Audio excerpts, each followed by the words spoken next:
Prempods. Today we're going over game week 25 in the English Premier League. Starting off with a Friday fixture, 8 o'clock at the Amex, Brighton hosting Chelsea. And you'll start it off, mate. Tell me what's going to happen. Well, I think Chelsea are going to win, plain and simple. I didn't bet them last week against West Ham when I should have. They're still a bit shaky in certain areas of the pitch. Definitely. Not a whole outfit yet by any means, but they definitely got the squad to be able to bring on players that cause chaos to the defence. So I think that will probably be a big part to play in this game. I think it will take them a while to actually win this one, but ultimately they'll get over the line. So I'm going to go 2-1 Chelsea. Bosh! Yeah. I'm going straight away opposite score, 2-1 Brighton. They've had some dodgy fixtures recently. 7-0 Paston at Nottingham Forest. But then they can put that type of performance in against another team. Maybe not 7-0, but be a massive goal threat and just cause havoc. And like you said, Chelsea are not really a complete team. We've seen that the back four, the goalkeeper, is definitely an area where they're just not strong at all, in my opinion. Loads of attacking options. Spent 300 million nearly on like 3 or 4 midfielders. Yeah. But yeah, that defence and the goal, you're not going to go very far with a back four and a goalkeeper like that, in my opinion. And they could have odd games like this. So Brighton 2-1, going opposite this scoreline to you. That's it. Fair enough, mate. On to the next one. Leicester City against my lot, Arsenal. 12:30 fixture. Dodgy. Never ever good. 12:30 dodgy. 12:30 always dodgy. I'll let you kick this one off, mate. What's going to happen? Well, recent news with a couple more injuries that you picked up out in Dubai. Yep. Havertz now supposedly out for the season. I think he probably will be back before then, but not signing a striker in Jan. This is kind of just like it's just horrible timing. Really. Yeah. You couldn't ask for anything worse at this point. And he's your top goal scorer. Anyone can say what they want about him, but he's scoring the most goals in your team. Somehow, you're right. Again, I do think this could be one of them games where you don't need an out-and-out striker. Mm-hmm. If you control the ball, naturally the creative players in the team will create chances. Mm-hmm. Keep possession of the ball. Don't give up too many chances yourself, which you don't really do often, to be fair. Mm-hmm. You've got one of the best defences in the league, or at least the centre-back pairing, which is enough. I'm going 3-1 Arsenal. Yeah, 3-1. I just think that, sometimes you can have these Odegaard getting one, Trossard, like odd players just scoring a corner. Yeah. That might just... So I think it could be one of them games where you don't really need a striker, just good control of the ball and good movement. Yeah, fair play. I'm going to the same difference. I'm going 2-0 Arsenal. I don't think we'll score loads of goals now till the end of the season, but I think if we just actually get over the line in these fixtures and just have a solid defence and not actually give up goals, we can nick 1 or 2, definitely. Yeah, so these are 18th in the league. The only win they've had in their last 7 is against Spurs. We all know Spurs give out victories for fun. So that's just in there. That's in their morals, mate. We're not them. So I don't see us losing this game, even though our front three lackluster. Yes. Like we've got Sterling up top. We're gonna have to play Sterling up top with Trossard and Wanyeri. Wanyeri's basically gonna have to do everything. So we'll have to see how that plays out. Yeah. Again, I think he is definitely good enough, no matter what his age is, to get past these Leicester defenders and score. So that's all we need. He's shown it already in other games. So you know what he's going to do. He's going to cut in. He's going to have a shot. Yeah, 100%. Can you defend it? That's the question. Can stop it or not? Yeah, that's another good question. So let's see, mate. But we're both going Arsenal victory. Should be comfortable enough. On to the third one. Villa against Ipswich. 3 o'clock kickoff. Villa Park. Yeah. Mate, I backed these lot, and they got done against Wolves 2-0. Mm-hmm. I said it would be a stroll in the park for Villa. Definitely wasn't that. Yeah. Well, Wolves are at home. Oh, were they? Wolves, yeah. Okay. But I just, again, Ipswich just not doing enough and being clinical enough in front of goal to actually turn like some of these chances into goals. Mm-hmm. And I just think Villa need to start getting these 3 points again straight away as soon as possible. You can't leave a loss and then like go for a draw and get a loss again. They have to win this. So I'm gonna go 3-1 Villa for this one. I think Ipswich will grab a goal, but it'll probably be pointless. I'm going a bit of a dodgier scoreline. 4-2 Villa. Could be high scoring. Mm-hmm. Ipswich do create chances, but like you said, they just need to turn that into goals. And that in turn is going to turn losses into draws and wins, of course, sometimes as well. Don't think it's going to happen in this game. Don't see Villa doing the same thing what they did against Wolves.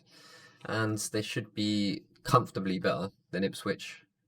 And they need to start pushing back to get into top 4 and stuff like that again, really. Europa League, whatever else. That's about it. 4-2. Big scoreline. That is a big scoreline, a lot of goals. Hopefully it is for all of those fans, mate. At least it'll be cold and windy, but they'll get some goals. On to the next one. Craven Cottage, Fulham, hosting Forest. Another 3 o'clock kickoff. Yeah. What do you reckon, mate? What's going to happen? Tough one, actually. I'm not going to think too much about this. I'm going to go 2-2. Bosh!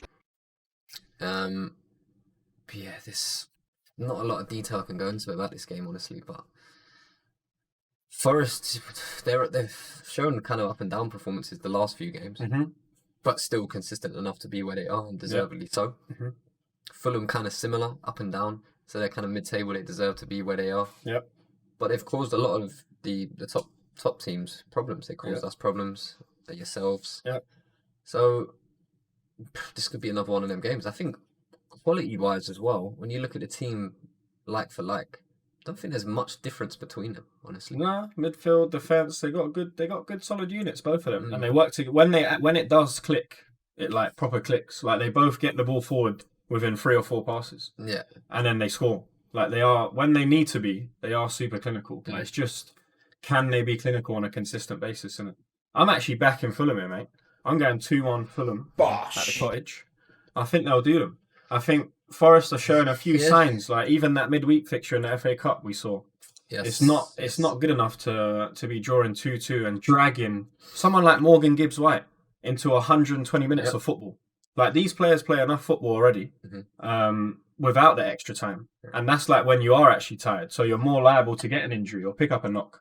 So I don't think that's going to be good for them this weekend. Quick turnaround from the FA Cup game. So I think Fulham might actually do them, mate. 2-1. I hear. I said 2-2, I think. 2-2, you said, yeah. Halfway through, I think we are. Manchester City against Newcastle. 3 o'clock. I'm surprised this is not a different time, to be honest with you. It's quite a big game. To get it on TV. Yeah, like on a Sunday at 4:30 or even a late kickoff. So, yeah, Etihad. Man City versus Newcastle. This is going to be quite a good game, I think, you know. What do you reckon? I'm torn between who I'm going with, but I want to go with a 3-2 win either way. I'm going to go with City because they are home. I do think the game can be 3-2, 2-1 either way. Yeah. City have shown time and time again, even most recently in the Champions League, being dominant in a game against Real Madrid, and obviously Real Madrid always do that, but somehow still losing. And yeah, they're creating their own mistakes. It's not something that we've seen from City very often. They're normally, you could barely get a mistake out of them. You just need to do everything perfect to score your goal. Literally. And hold or on. a bit of luck. But now they're making just countless mistakes, man. And I think they can be punished by Newcastle. I'm going to go 3-2 City, but I think it could go either way with that type of scoreline. I'm going, not a big shock scoreline, I'm going 3-1 Newcastle. Bosh! Honestly, just because of how quickly these guys can move the ball and how clinical Isak can be. And also Gordon at times. Like, if the geezer gets on a run and doesn't have to think about what he's doing, he will slap it top corner. Yeah. Like, if he's running 40 yards, the geezer's got the legs for it. He will keep going and he'll keep trying. And I think it shows that with our strike force, we got 5 against them.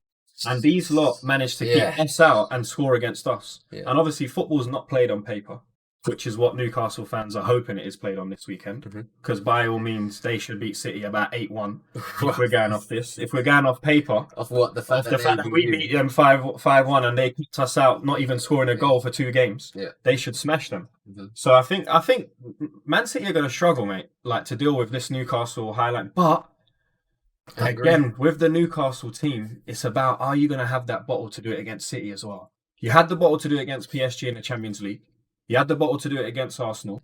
But are you going to have the bottle to do it away from St James's Park? That's the question. And I'm backing them just because of how poor City have been and how many mistakes they've made. So that's my reasoning. But they're on the same points, 1 spot between them. Form is like a little bit leaning towards Man City's being better. Obviously, only having lost 1 and drawn 1. Newcastle have lost 2. But they both had 3 wins in the last 5. So Yeah. it's a all good to game. play for, mate. It's all Good to game. play for. On to the next one. Southampton against Bournemouth, the Saints. 3 o'clock kickoff, another one. This one, probably not as tricky as some of the other games to predict. Southampton did do well against Ipswich, but they are 2 teams that are down in the thick of it. Yeah. So you can get dragged into those games, like Ipswich would have been. Yeah. Because they've shown a lot more quality than Southampton. They beat bigger teams. They beat Chelsea. So they can show like they've actually been a better team over the season, but for some reason Southampton beat them. I do not think this is going to happen this week. I think Bournemouth are going to smash them. I'm going to go 3-0 Bournemouth. Bosh! Just because of how many losses Southampton have had. And it's just so hard for them to get anything. They've got 9 points, mate. We're in game week 25. That's 24 game weeks played. You're talking over 70 points and they've picked up 9. Yeah. Come on, man. They ain't doing it this week against Bournemouth, who are sitting in 7th. No. 3-1 Bournemouth. Nice 3-1. And simple. Not too much to be said about it. They could run right in this game, but I can always see Southampton scoring a goal against Bournemouth. They give up chances because of how free-flowing they are. But this should have way more than enough. Way more than enough. They're in good form as well. The players are in good goal-scoring form. It feels like some of them are kind of putting themselves in the shop window a bit. Which is what you should do, mate. Which you're this high up in the league. Exactly. You might not get this chance again when all the other teams actually start to regroup. There will be a time when this league does go back to the fact that Bournemouth, Nottingham Forest, and Aston Villa are nowhere near this top 6. Yeah. It will happen. Yeah. And maybe you have not to put Villa, yourself... Maybe not. I don't know. Well, they've got good investment. I think Bournemouth are the one that don't have as much investment as those two. True. But yeah, should definitely be easy enough, honestly. Yeah. I think, again, football being played on paper, these lot should win 10-0. They scored 5 against who? What did they beat? Forest? Or Newcastle. Brighton, they beat 5-0, didn't they? They battered Newcastle away. So it's like, it's But again, it's not playing on paper, mate. No, otherwise, we'd get all of our results, predictions right, and we never do. Yeah. On to the next one. The Hammers against Brentford. Another 3 o'clock. Fitting all these games in so that we can play all our European matches and FA Cup games and League Cup games. I'll pass it over to you, mate. What's going to happen? East against West London. Brentford not great away from home. West Ham haven't been great really all season. Kind of back with Potter now, but still showing frailties. Tough one. Going 2-2, honestly. I'm going another draw. Sometimes can't pick between these two teams. Obviously, Brentford, terrible away from home as well. And West Ham, I just never know what to expect from them, as I always say. I know. So, nice and simple, 2-2. Makes sense, mate. It all depends on if Kudus is actually not like... Bowen, all of them. Paqueta, they all need to switch on. Good, very good players. But, yeah. I don't know. I don't really know what to expect from them. I think West Ham should win. I'm going to go 2-1 to the Hammers. Being at home, having a home support on their side, doesn't mean much now in football. Because of the pitch. Well, you can help in it, but it's quite hard now because... Yeah, I just think it's down to the players on the pitch most of the time, and that's what's actually going on. So I think West Ham should definitely have enough, even though they're 4 places behind them in the table. But this would, if West Ham win, they'll go a point behind Brentford. Yeah, see. So it's close in there, mate. Yeah. So I think they should be thinking the exact same thing as I am. We need to win, so we stay within that pack and don't get dragged into this. Because being 15th at this stage of the season is not a good look. On to the next one, White. Crystal Palace against Everton. Dodgy game. It's a dodgy fixture. 5:30. Like form. What's their head-to-heads? The Eagles, mate. They've obviously, both of them have got 3 wins in the last 5. Everton have lost two of them, and Palace have drawn 1 and lost 1. They're again 12th and 16th. Yep. Palace being 12th, Everton being 16th. 4 points in it. So Everton should be thinking to themselves, we get a win here, we're a point behind. It should be the exact same thinking. It's true. So I actually think Everton are going to have enough here. Somehow, nick a victory. I'm going to go 2-1 Everton away from home. Bosh! What do you reckon, mate? Yeah, I'm kind of on the Everton train as well at the minute with Moisey being back. I only really won 4 times in the past 10 years. They've won away against Palace. Mad. In in 10 games. It's not terrible, really, 4 in 10 games, but this is a tough one. A lot of draws in there as well, man. A lot of nil-nils even. 2-1 Everton. Bosh. Same score as me. Same score, 2-1 Everton. Still on the nice. Moisey train. I'm not great at predicting them, so they'll probably lose.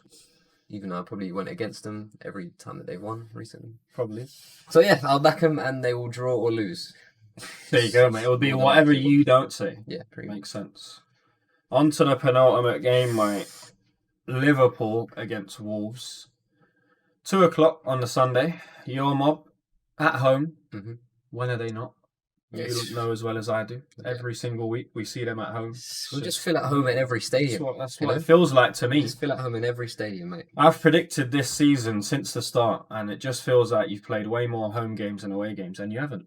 It's not a good look for the rest of the clubs. But yeah, I'm gonna go. Whatever Wolves did last week is gonna be meaningless. Sorry, Wolves fans. I think Liverpool are gonna control this game, and ultimately it's gonna be 2-0 Liverpool. Bosh.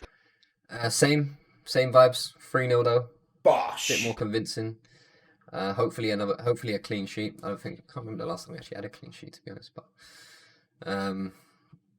when was the last time we had a clean sheet?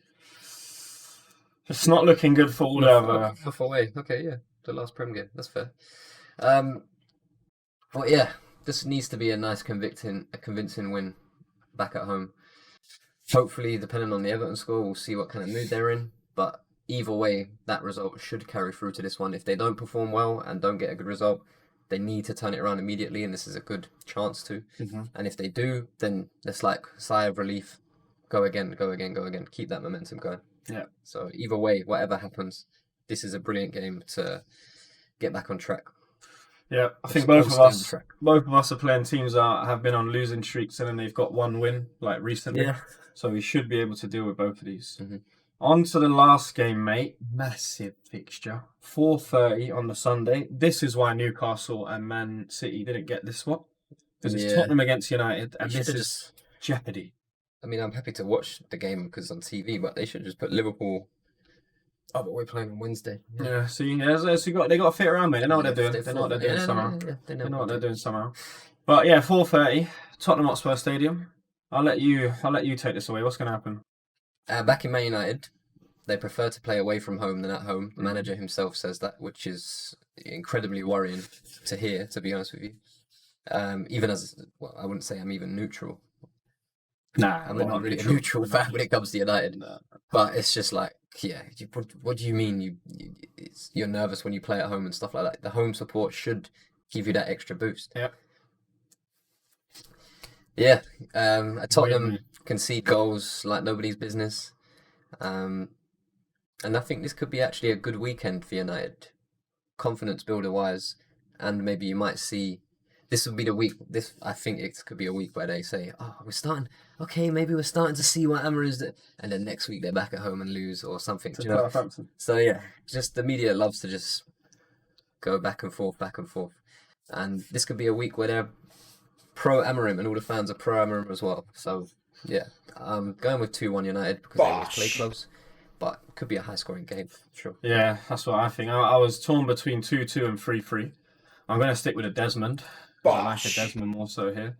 Yeah, both clubs just 13th and 14th in the table. It's like no matter what. Yeah, they are lucky that Southampton are so bad and that there's not actually a scrap for all them relegation spots in it. Mm-hmm. Because how close they are in terms of spots, there's 7 between them and the bottom of the league, in it. For Tottenham, I'm talking about, and 6 between Man United and them. So. Yeah. That is not a good look. Like, these are clubs that have spent hundreds of millions of pounds. Yeah. Not only that, you've got massive global fan bases. Man United more so than Spurs. But it's just not looking good, innit? And I don't know what's going to turn. Both, in my opinion, managers, like, unless they stick it with Amarim because they're just pride thing, both of them are not going to be in like 3 years, 2 years. That's how it's looking. 3 months. Yeah, Ange is obviously gone. But Amarin, I'm thinking about maybe. If it goes horribly wrong, are still on the chopping block, honestly. Yeah, Amarin should have more time. But again, like, they're even worse than they were under Ten Hag, performance-wise, in my opinion. Yeah. They still with the setup and stuff. Okay, you can see what he's trying to do, but maybe he doesn't have the players to do it. But how long is that going to take? You're telling me you need to shift like a good 6 or 7 players, bring in 6 or 7 players that are going to slot in straight away. Yeah. I don't think you really get the time like that. And I don't think he will get the time like that, honestly. Nah, it's looking long, mate. It's looking long for both of them. But we made it to the end of another game week. Yeah. Another game week where Liverpool still sit top of the table. 6 points clear. And will continue to do so. Let's see, mate. Let's see. You've done well so far. I can't take anything from you.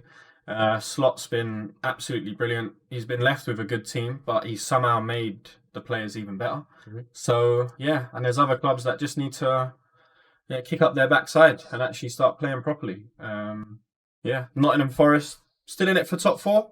Yeah. Bournemouth, probably not going to reach it, but it should be a fun end to the season. We've got 13 games left. After this 13 games, the games just keep getting less and less, mate. That's it, mate. Before long, it'll be 3 games left. We've won that. And it'll be mathematically impossible to catch you. That's going to be the sad bit when we actually have to play the last 4 games and it's done. It's going to be interesting as well without Havertz. I want to see how you're going to actually adapt to that because I don't rate him really whatsoever. Mm-hmm. I think he's just there. You have to play him because you spent 60 odd million on him and you pay him however much you pay him, so he has to play. 270 grand a week. But he still does score goals and is a bit of a nuisance. So be interesting. But then you might be more fluid without someone like him. Yeah, we'll have to wait and see, mate. We'll have to wait and see. Be interesting, that's for sure. But yeah, until next time, thanks for watching wherever you're watching from. Take care and we'll see you soon.